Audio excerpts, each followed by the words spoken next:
Robin Williams, that interview stands out in a way as the only existing interview of that guy when he's not amped up. The sitting president, Barack Obama, coming to the garage. They had to bring the Secret Service and all that stuff. They had to figure out where they were gonna, put snipers, because it was in a neighborhood.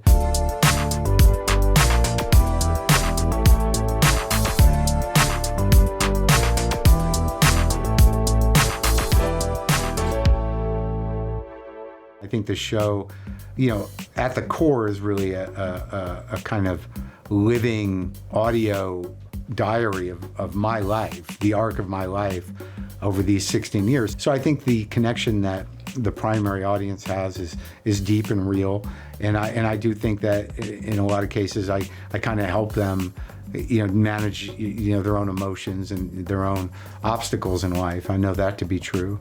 So that element of my audience lives in my head, and it's a bit difficult to leave them hanging in a way. But I think most of them have been very kind of supportive of the change.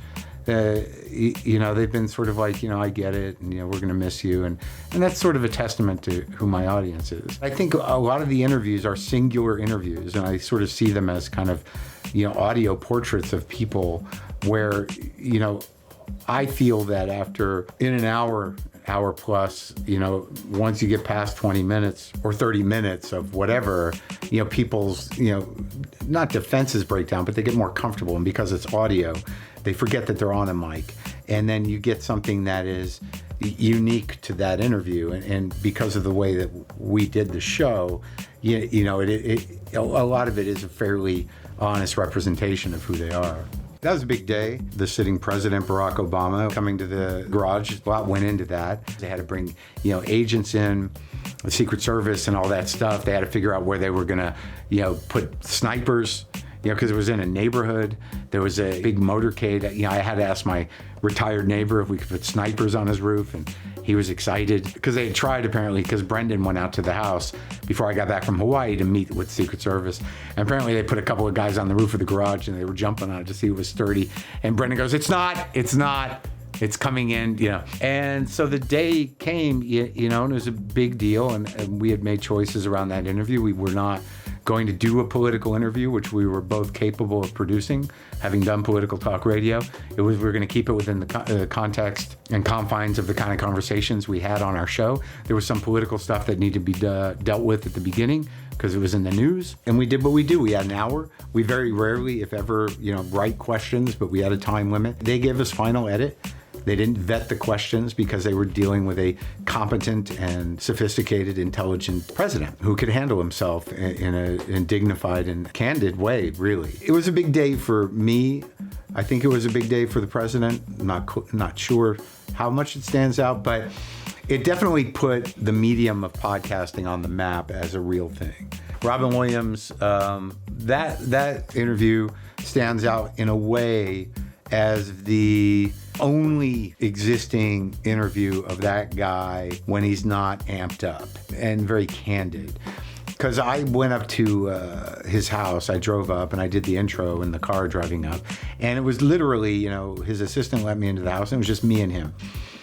And I think with him, and I'm a comic, so I speak the language, and I had a very specific intention, talking to him. It was kind of hard to put together. It's probably a little more, there was more hoops to jump through for him than the president, really. Pretty private guy, very well represented, very well protected, and we had to do a lot of stuff to make that happen. I don't think it was on him so much as but his people. I had gotten tired of people kind of dismissing Robin, as either a joke thief or a hack or, whatever, comic talk.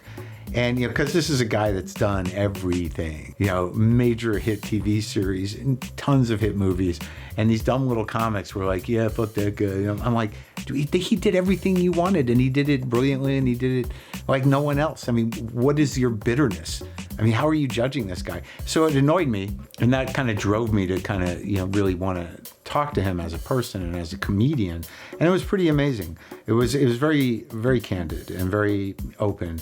And it wouldn't have happened if there was one other person there. If he could somehow make an audience, which I think requires two people in the Robin brain.